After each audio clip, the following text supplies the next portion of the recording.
علیہ وسلم نے فرمایا مبارک ہو اس کو جو اپنے نامہ اعمال میں استغفار کثرت سے پائے۔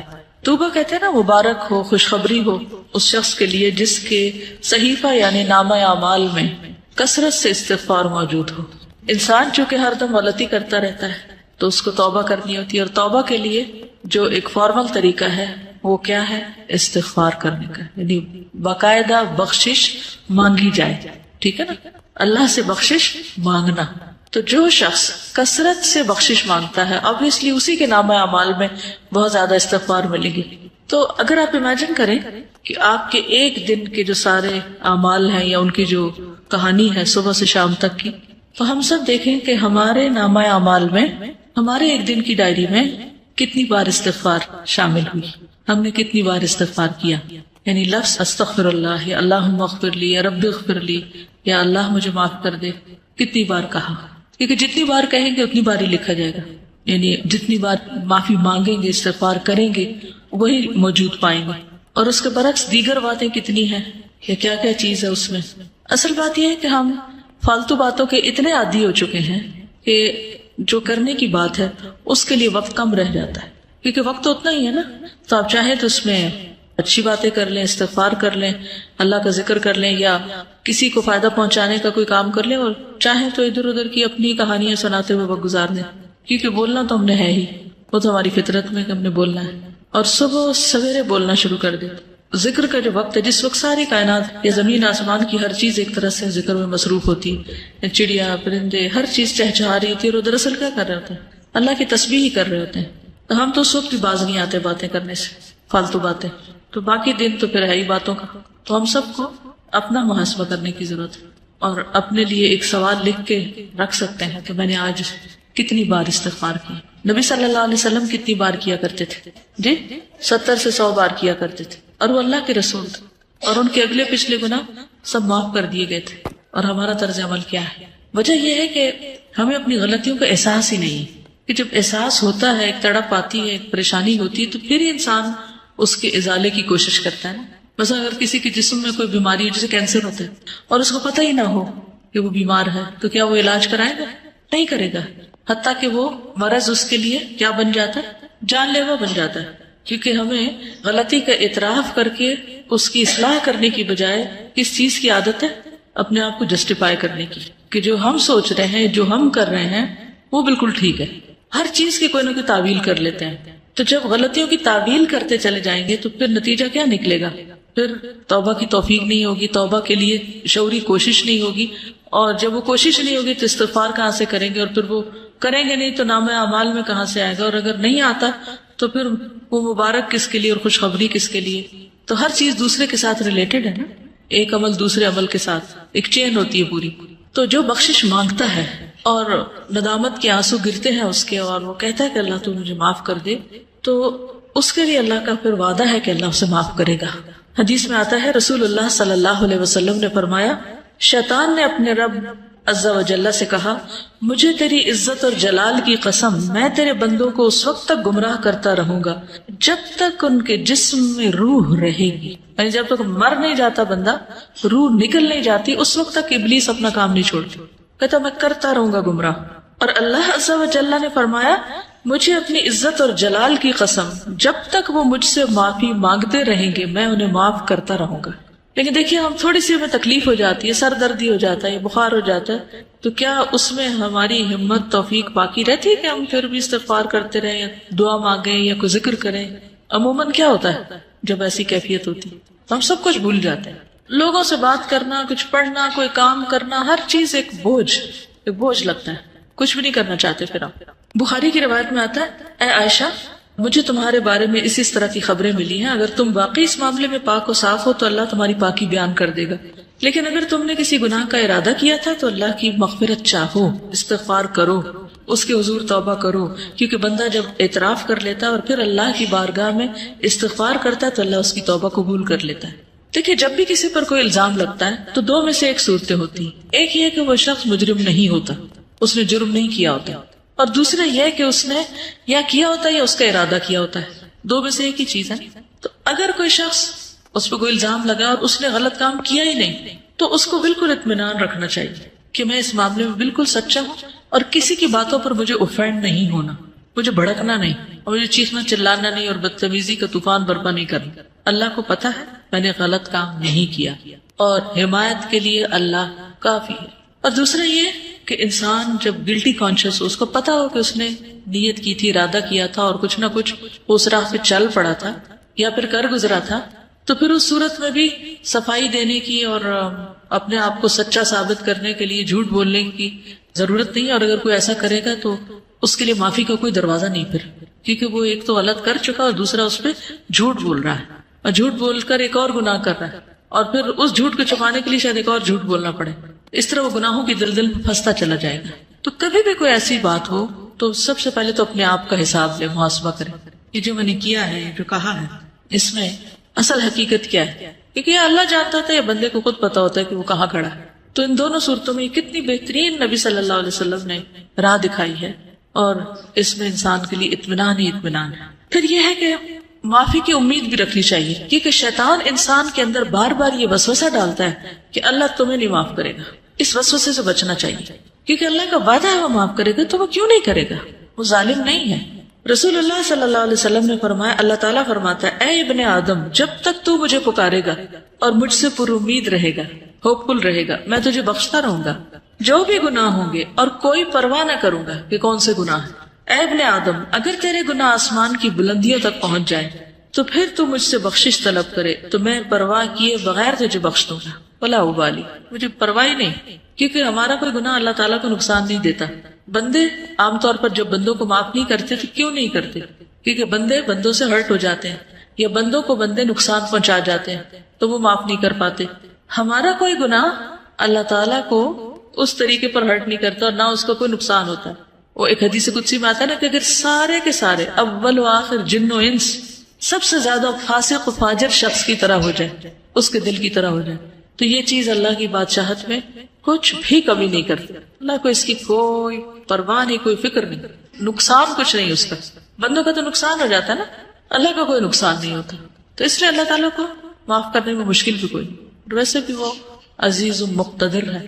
اے ابن آدم، اگر تو زمین کے برابر گناہ لے کر میرے پاس آئے اور اس حال میں مجھ سے ملے کہ میرے ساتھ شرک نہ کیا ہو تو میں تجھے ان گناہوں کے بقدر بخشش عطا کروں گا۔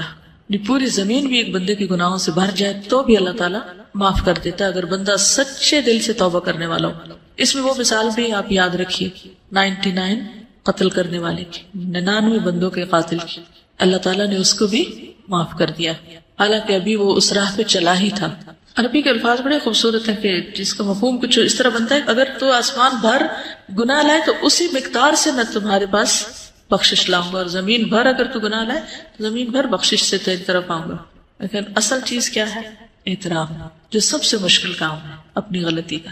یہ کہنا کہ آئی واز رانگ، میری غلطی ہے، میں نے غلط کیا، یہ دنیا کا مشکل ترین کام ہے۔ غلطی کرنے کے بعد عموماً ہم یہی کہتے ہیں نہیں میں نے غلط، دوسرا بندہ غلط ہے، اس کی غلطی، دوسرے کو بلیم کرتے ہیں اور اپنی غلطی بھول جاتے ہیں۔ تو توبہ کے لیے لازمی شرط یہ کہ پہلے بندہ مانے، اقرار کرے کہ ہاں میں نے غلط کیا، ورنہ زبان سے صرف تسبیح لے کے آپ سارا دن 1000 دفعہ کہتے رہے، اگر آپ مان ہی نہیں رہے اپنی غلطی تو کس بات کی معافی مانگ رہے ہیں؟ پھر کس بات کی توبہ کر رہے ہیں؟ کس بات پہ استغفار کہہ رہے ہیں؟ نہ آپ وہ بری عادت چھوڑ رہے ہیں اور نہ ہی آپ اس کا اقرار کر رہے ہیں اور نہ آپ اس پہ شرمندہ ہیں اور نہ آپ کو پورا یقین ہے کہ اللہ اس کو معاف کر دے گا، تو پھر کر کیا رہے ہیں آپ؟ صرف زبان کی ایکسرسائز یا ہاتھوں سے دانے پھینکتے چلے جا رہے ہیں کہ میں استغفار کر رہا ہوں۔ پھر یہ کہ جب انسان اللہ سے پر امید ہوتا ہے اور واقعی یہ یقین رکھتا ہے کہ میرا رب ہے جو مجھے معاف کرے گا یا معاف کر سکتا ہے یا وہ کرتا ہے، ضرور کرتا ہے، تو ایسا شخص پر کبھی مایوس نہیں ہوتا، وہ مایوسی کے قریب نہیں جاتا، ہر حال میں پر امید اور مطمئن رہتا ہے۔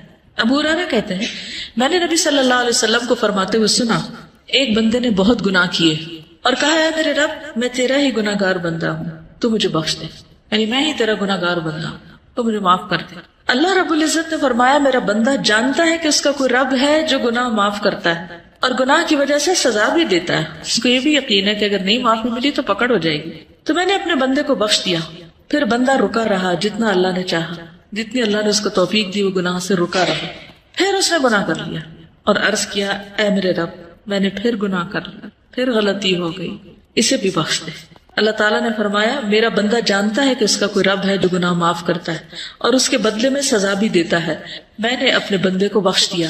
پھر جب تک اللہ نے چاہا بندہ گناہ سے رکا رہا، پھر اس نے گناہ کر لیا اور اللہ کے حضور عرض کیا اے میرے رب میں نے پھر گناہ کر لیا، تو مجھے بخش دے. اللہ تعالیٰ فرماتا ہے میرا بندہ جانتا ہے اس کا ایک رب ہے جو گناہ معاف کرتا ہے اور اس کی سزا بھی دیتا ہے. تو میں نے اپنے بندے کو 3 مرتبہ بخش دیا، بس اب جو چاہے عمل کرے. اس کا یہ مطلب نہیں جو چاہے اب گناہ کرے تو اب آئندہ کے لیے بھی اس کی بخشش ہوگی. مطلب یہ کہ جب بھی اس سے گناہ ہو تو دیر نہ کرے. وہ فارسی میں آتا نا 100 بار اگر توبہ شکستی باز آ، 100 بار بھی توبہ ٹوٹ جائے تو بھی باز آ جاؤ، پھر بھی پلٹ آؤ، پھر بھی لوٹ آؤ، کیونکہ وہ رب 100 بار توبہ کرنے والوں کو 100 بار معاف کر دیتا ہے. تو اس بات کا یقین کہ اللہ تعالیٰ معاف کر دے گا، اور یہ سراسر اس کے اپنے اختیار میں بھی ہے. یغفر لمن یشاء ویعذب من یشاء. رونا کس بات پہ آنا چاہیے کہ اللہ یہ سب تیرا فیصلہ ہوگا، اگر تو نے معاف نہ کیا تو میرے پاس تو کوئی اور دروازہ نہیں کہ میں وہاں جا کے معافی مانگوں. تجھے کو معاف کرنا ہے اور تو معاف کر دے. تو اس کے لیے تڑپنا بھی چاہیے، یعنی اس کو کھیل نہیں بنا لینا چونکہ اللہ نے معاف کر دینا اس لیے گناہ کر لو اور کرتے چلے جاؤ. کیا پتا کہ توبہ کی توفیق بھی پھر ہوتی ہے یا نہیں. اس امید پہ گناہ نہیں کرنے چاہیے، ہمیشہ اعتراف کی روش پہ چلتے جانا چاہیے. نبی صلی اللہ علیہ وسلم نے لوگوں کو استغفار کی ترغیب بھی دلائی ہے متعدد بار. مثلا ایک بار آپ نے فرمایا قسم اس ذات کی جس کے قبضہ قدرت میں میری جان ہے، اگر تم گناہ نہ کرتے تو اللہ تعالیٰ تمہیں لے جاتا اور ایسے لوگوں کو لاتا جو گناہ کرتے پھر معافی مانگتے تو اللہ ان کو معاف کر دیتا. کیونکہ اللہ تعالیٰ کو معاف کرنا پسند ہے، انسانوں کو معاف کرنا پسند نہیں. انسان معاف کرنا پسند نہیں کرتے، لیکن اللہ تعالیٰ معاف کرنے سے محبت رکھتا ہے، وہ معاف کرنا چاہتا ہے. شرط یہ ہے کہ کوئی شخص واقعی پھر معافی مانگے. اب آپ دیکھیے کہ غلطی کس سے ہوتی، غلطی کون کرتا ہے. عام روزمرہ زندگی میں دیکھیے کون غلطی کرتا ہے، جو عمل کرتا ہے، جو کوئی کام کرتا ہے. جو کچھ کرے گا اس سے ہی غلطی ہوگی نا. جو کام ہی نہیں کرے گا اس سے کیا غلطی ہونی ہے. ویسے برتن کس سے ٹوٹتا ہے، جو برتن استعمال کرتا ہے، اور جس نے صرف سجا کے رکھے ہوئے الماری میں اسے تو نہیں ٹوٹیں گے، اس کے تو بچے رہیں گے. اسی طرح باقی غلطیوں پر بھی آپ نظر ڈالیے. انسانوں کے حق میں بھی ہم سے غلطیاں کب ہوتی ہیں، جب ہم ان سے تعلق رکھتے ہیں تو پھر ہم سے غلطیاں ہو جاتی ہیں. اور اگر ہم تعلق ہی نہ رکھے کسی سے، مثلا ایک شخص جو اس وقت سڑک پر جا رہا ہو اس سے ہماری کوئی ناراضگی ہے، ہم نے اس کو کوئی نقصان کیا یا اس کو کوئی دل دکھایا نہیں، کیوں؟ کوئی تعلق ہی نہیں ہمارا اس سے. لیکن اپنی بہن سے پوچھئے، اپنی امی سے پوچھئے، اپنے بھائی سے پوچھئے، اپنے ہسبینڈ سے پوچھئے، اپنے بچوں سے پوچھئے، وہ کیا کہیں گے؟ ان کے پاس ہوں گے آپ کے لیے شکایتیں آپ کے خلاف، یا آپ سے کبھی نہ کبھی ہرٹ ہوئے ہوں گے. کیوں؟ کیا وجہ؟ کیونکہ ان سے تعلق ہے آپ کا. تو اللہ تعالیٰ کو کیسے بندے پسند ہیں؟ وہ جو کسی سے تعلق نہ رکھے اور سب سے کٹ کے ایک طرف بیٹھ جائے اور کوئی غلطی نہ کرے، نہ کسی کو ہرٹ کرے، نہ کسی سے کوئی معاملہ کرے، وہ پسند ہے. کون لوگ زیادہ بہتر ہیں؟ جو لوگوں سے ملتے جلتے رہیں اور ان کی طرف سے پہنچنے والی تکلیفوں پر درگزر کریں، وہ زیادہ بہتر ہے بنسبت اس کے کہ نہ وہ کسی سے بات کرے نہ کسی کو ہرٹ کرے. تو جب آپ کسی سے معاملہ کریں گے تو ایک دوسرے کی کوئی بات بری بھی لگ جائے گی. اچھا، انسانی نفس بڑا عجیب ہے، بعض اوقات بلا وجہ کسی کی بات بری لگ جاتی ہے اور بعض اوقات کسی کی بڑی بڑی بات کی پرواہ نہیں ہوتی ہے نا ایسے. تو پھر تو ہم نے اپنے آپ کو بھی نہیں سمجھا، ہم خود بھی کسی ایک چیز پر نہیں، ہم تو اپنے لیے بھی معمہ ہیں تو دوسروں کے لیے تو ہے ہی ہے. تو اس لیے کبھی کوئی ہمارے بارے میں مس انڈرسٹینڈ کر جائے تو اس کو ایشو نہ بنائے، ٹھیک ہے؟ تو ایزی رہیں گے، ہین لین سہل قریب. تو ایزی رہنے میں آسانی یہ ہے کہ پھر انسان نہ دوسروں پہ بوجھ ہوتا ہے اور نہ دوسرے اس پہ بوجھ ہوتے ہیں. کسی کو ٹکر لگ جائے، کسی کی کچھ خرابی ہو جائے تو سوری کر لیں، بات ختم، اور چلتے چلے جائیں، آگے بڑھتے جائیں. کرنا اس کے علاوہ کوئی چارہ نہیں اور کوئی طریقہ نہیں کہ آپ زندگی میں پروگرس کر سکیں. آگے بڑھنے کے لیے معاف کرنا ہی پڑے گا، بھولنا ہی پڑے گا. دوسروں کی غلطیاں ایسی چیز نہیں ہوتی کہ جن کو آپ یاد رکھیں، ٹھیک ہے نا؟ یہ یاد رکھنے کی چیزیں نہیں ہیں، لیکن عموماً ہم یاد رکھنے والی چیزیں تو بھول جاتے ہیں، ان میں تو ہمارا حافظہ خراب ہے. اور جو یاد نہیں رکھنا چاہیے وہ ہم بھولتے نہیں، کیونکہ ہم بھولنے دیتے نہیں، ان کی گرہ باندھ کے رکھتے. تو اگر آپ کو بہت ہی شوق ہے کچھ یاد رکھنے کا تو کوئی اچھی چیزیں یاد رکھ لیں، تو خود بھی خوش رہیں گے، دوسروں کو بھی خوش رکھیں گے. اسی لیے ہمیں کچھ ڈھنگ کی چیزیں یاد ہی نہیں رہتی کیونکہ ہمارا دماغ کس میں الجھا رہتا ہے. ویسے کتاب آپ کے آگے رکھی ہوئی ہے، صبح ٹیسٹ بھی ہے اور ہاں تو سبق یاد نہیں ہو رہا، کیا وجہ ہے؟ پوچھا کرے رک کر، کیا مسئلہ کیا ہے، کیوں ایسا ہو رہا میرے ساتھ؟ تو کوئی نہ کوئی الجھن ہوگی آپ کے دماغ میں جو اتنی آپ کو الجھائے ہوئی ہوگی کہ آپ کی نظریں بھی الفاظ پہ نہیں ٹک رہی ہوں گی. تو کرنا کیا چاہیے ایسے میں جب آپ کو کوئی چیز اتنا زیادہ ڈسٹرب کر دے؟ پھر ہوتے جانا چاہیے. کیا کریں گے؟ اس شخص کو جس نے 99 قتل کیے تھے اسے کیا سجیسٹ کیا تھا؟ جگہ تبدیل کر لو. جی نیک لوگوں کی بستی میں چلے جاؤ. تو ہم کیا کر سکتے ہیں؟ اصل نہیں پڑھی جا رہی نا بات، تو آپ اس وقت بند کر دیں کتاب، اٹھ کے کچھ اور کرنے چلے جائیں. 5 منٹ لے لیں، 10 لے لیں، کچھ اور کام کر لیں. اتنا بھی خوب دماغ خالی سوچ بھی لے گا اور جو کچھ اس میں آ رہا ہے اس الجھاؤ کا کوئی سلجھاؤ ہو بھی جائے گا، اور پھر واپس پلٹ آئے، پھر آ کے فریش کام شروع کر دیں. یہ اس وقت کوئی ایسا کام لے لیں کہ جس میں بہت زیادہ آپ کو ذہنی یکسوئی نہ چاہیے، تھوڑے سے اٹھ جائے وہاں سے، اس جگہ کو چھوڑ دیں. غصے کا بھی علاج کیا ہے؟ جگہ چھوڑ دیں، پوزیشن بدل لیں بیسیکلی. تو ان چیزوں کا بھی علاج یہی ہے کہ آپ ہٹ جائیں وہاں سے. پھر اللہ سبحانہ وتعالیٰ قرآن پاک میں فرماتے ہیں افلا یتوبون الی اللہ ویستغفرونہ، کیا وہ اللہ سے توبہ نہیں کریں گے، استغفار نہیں کریں گے؟ واللہ غفور الرحیم، اور اللہ غفور الرحیم ہے. نبی صلی اللہ علیہ وسلم کو حکم دیا گیا واستغفر اللہ ان اللہ کان غفور الرحیم، اور اللہ سے بخشش طلب کیجئے، اللہ تعالیٰ یقیناً بہت بخشنے والا، رحم فرمانے والا ہے. سب لوگوں کو حکم دیا گیا توبوا الی اللہ جميعا، اور وان استغفروا ربکم ثم توبوا الیہ. سورۃ ہود میں ہود علیہ السلام نے اپنی قوم کو کہا تھا کہ اپنے پروردگار سے معافی مانگو اور اس کے حضور توبہ کرو. پھر نوح علیہ السلام نے بھی کہا فقلت استغفروا ربکم انہ کان غفارا یرسل السماء علیکم مدرارا. ہود علیہ السلام نے کہا وَيَا قَوْمِ اسْتَغْفِرُوا رَبَّكُمْ ثُمَّ تُوبُوا إِلَيْهِ. شعیب علیہ السلام نے کہا وَاسْتَغْفِرُوا رَبَّكُمْ ثُمَّ تُوبُوا إِلَيْهِ. نبی صلی اللہ علیہ وسلم نے اپنی قوم کو استغفار سکھائی نہیں، اپنے لوگوں کو. نبی صلی اللہ علیہ وسلم کے پاس جب کوئی آ کے یہ کہتا ہے یا رسول اللہ صلی اللہ علیہ وسلم جب میں اپنے پروردگار سے دعا کروں تو کیا کہا کروں؟ تو آپ نے فرمایا کہو اللہم اغفر لی وارحمنی واہدنی وارزقنی، اے اللہ مجھے معاف کر دے، مجھ پر رحم فرما، مجھے ہدایت دے، مجھے رزق دے. اس کے بعد آپ نے انگوٹھے کو نکال کر باقی 4 انگلیوں کو بند کر کے فرمایا یہ 4 چیزیں دنیا اور آخرت دونوں کی جامع ہیں، یعنی جس کو یہ 4 چیزیں مل گئی اس کو دنیا آخرت سب کچھ مل گیا. 2 سجدوں کے بیچ میں ہم یہ دعا پڑھتے ہیں، ٹھیک ہے؟ تو تھوڑا شعوری طور پر پڑھنے کی کوشش کریں کیونکہ اس میں دنیا اور آخرت کی بھلائیاں ہیں اس دعا میں. اور ویسے بھی دعا کرتے وقت اگر انسان استغفار کرتا ہے تو ایک طرح سے پہلے اس کے گناہ دھل جاتے ہیں، پھر اس کے بعد اللہ کا قرب مانگتا ہے، اللہ کی محبت مانگتا ہے، باقی چیزیں مانگتا ہے. تو یہ ایسے ہی ہے کہ جیسے انسان پہلے نہائے دھوئے پھر خوشبو لگائے، ٹھیک ہے؟ نبی صلی اللہ علیہ وسلم اسلام قبول کرنے والے کو سب سے پہلے استغفار سکھاتے تھے. یہ صحیح مسلم کی روایت ہے. کان رسول اللہ صلی اللہ علیہ وسلم یعلم من اسلم یقول اللہم اغفر لی وارحمنی واہدنی وارزقنی. ٹھیک ہے؟ جب کوئی مسلمان ہوتا تو آپ اس کو یہ کلمات سکھاتے کہ یہ مانگو. پھر ایمان والوں کی صفت بھی یہی ہے وبالاسحار هم یستغفرون والمستغفرین بالاسحار، سورۃ آل عمران میں آتا ہے. خاص طور پر عورتوں کو استغفار کا حکم دیا گیا. حدیث یاد ہے کسی کو؟ اور کیوں دیا گیا؟ صحیح مسلم کی روایت ہے رسول اللہ صلی اللہ علیہ وسلم نے فرمایا اے عورتوں کے گروہ صدقہ کرتی رہا کرو اور کثرت سے استغفار کرتی رہا کرو. یعنی ہم خواتین کو اور بھی زیادہ استغفار کی ضرورت ہے کیونکہ میں نے دوزخ والوں میں زیادہ تر عورتوں کو دیکھا ہے. ان عورتوں میں سے ایک عقل مند عورت نے عرض کیا کہ ہمارے کثرت سے دوزخ میں جانے کی وجہ کیا ہے؟ ان سے سوال کیا. آپ نے فرمایا تم لعنت کثرت سے کرتی، یعنی لعن تان، دوسروں کو بلیم کرنا، دوسروں کو برا بلا کہنا، اور اپنے خاوند کی ناشکری کرتی. ناشکری بھی نا ایک عادت ہوتی ہے، کسی حال پہ راضی نہ ہونا، کسی کا احسان نہ ماننا. پھر اسی طرح یہ ہے کہ ہمیں صرف اپنے لیے نہیں دوسروں کے لیے بھی استغفار کرنی چاہیے. وہ بھی ہم نماز میں کرتے ہیں، اسے بھی تھوڑا سا شعور کے ساتھ کیجیے. کیا کہتے ہیں؟ ربنا اغفر لی ولوالدی وللمؤمنین یوم یقوم الحساب. ٹھیک ہے. خصوصاً جب کوئی فوت ہو جائے تو اس کی بخشش کی دعا کرنی چاہیے. نجاشی جب فوت ہو گیا تھا تو نبی صلی اللہ علیہ وسلم نے صحابہ سے کہا تھا کہ استغفروا لاخیکم، اپنے بھائی کے لیے استغفار کرو، یعنی اس کی مغفرت کی دعا کرو. حسن بصری کہتے ہیں کثرت سے استغفار کرو، اپنے گھروں میں، اپنے دسترخوانوں پر، اپنے راستوں میں، بازاروں میں، مجلسوں میں، جہاں بھی تم ہو. تمہیں نہیں معلوم کہ کہاں بخشش نازل ہو جائے، کہاں اللہ تعالیٰ بخش دے.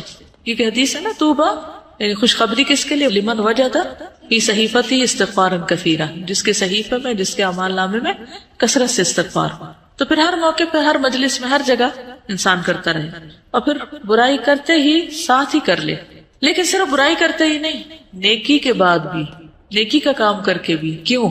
وہ کیوں؟ جیسے نماز کے بعد ہم سلام پھیرتے ہیں نا تو سب سے پہلے کیا کرتے ہیں؟ اللہ اکبر، استغفر اللہ. واہ، کیوں؟ آپ نماز کے اندر بھی غلطیاں ہوتی ہیں، نماز کا حق ہی ادا نہیں کرتے. اور شابش نیک کام کرتے ہوئے ہو سکتا نیت میں کوئی خرابی ہوگی، اور تکبر سے بھی بچتا ہے انسان کہ ہم اس کا حق ادا نہیں کر پائے، یا اللہ تو معاف کر دے، ہمیں جو کرنا چاہیے وہ ہم نے نہیں کیا، اس سے ایروگنس نہیں آئے گی کہ ہم نے بہت کچھ کر لیا، جو کرنا چاہیے تھا وہ کر نہیں پائے۔ ما عبدناک حق عبادتک، فرشتے کہیں گے نا، اور حقیقت بھی یہی ہے نا، ہم میں سے کون سیٹسفائیڈ اپنے کاموں سے کہ میں تو بہت اچھے کر رہا ہوں، یہ دھڑکا لگا رہتا ہے کہ کل جب کھلے گا اعمال نامہ تو پتہ نہیں کون سا کام کس کوالٹی کا نکلے گا اس میں سے۔ اول تو نیکیاں کرتے ہی کام ہے، جو کر لیتے ہیں ان کو خراب بہت زیادہ کر دیتے ہیں، مختلف چیزوں سے ان کو ستیہ ناش بھی کرتے ہیں یا ان کی شکل بگاڑ دیتے ہیں۔ تھوڑا سا کام کر لیتے ہیں تو بس چین نہیں پاتے جب تک لوگوں کو بتا نہ بیٹھے کہ یہ میں نے کیا تھا۔ یہ جیسے ابھی بات یہ تھی نا کہ اگر کوئی بات کر رہا ہوں تو میں تو پہلے سے ہی کرتا ہوں، مجھے تو پہلے ہی پتا ہے، یہ تو میں پہلے سے جانتا ہی ہوں، یہ تو مجھے آتی ہے، یہ میں نے تو کیا تھا۔ عموماً کیا جملے ہوتے ہیں، ہاں